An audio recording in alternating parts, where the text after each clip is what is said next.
I'm Christine Frizzau in Washington, where President Donald Trump continues pushing back against a federal judge he says is stonewalling his immigration agenda.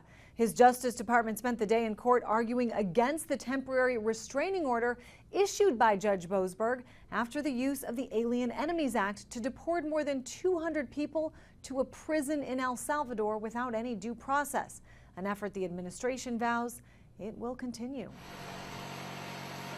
The Trump administration calling this flight the first of many from the United States to Venezuela, part of a mission to return undocumented immigrants to their home countries. They're not immigrants. They're illegal aliens who are committing the most violent crimes you can imagine on Americans. The flight was coordinated with Honduras, where it also stopped to allow deportees to change planes, and occurred despite prior condemnation from the Venezuelan government.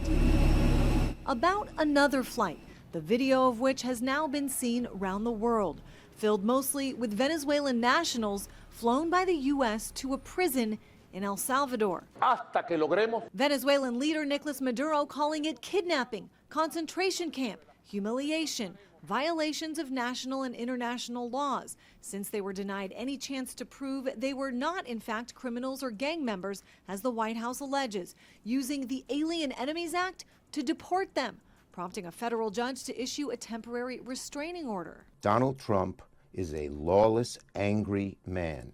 He thinks he should be king. He thinks judges should just listen to him. Trump also adding Venezuela to a list of countries who will be tariffed on April 2nd, as he continues his campaign to try to discredit the judge, posting conflict of interest, suggesting bias from Judge Boasberg, who appeared in this photo next to Doug Emhoff, the husband of former Vice President and Trump opponent Kamala Harris. As Republicans in Congress now say they'll hold a hearing on Judge Boasberg next week.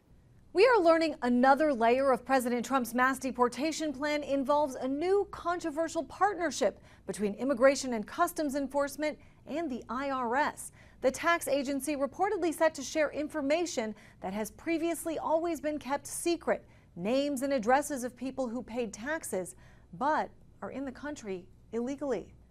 I'm Christine Frizzau reporting.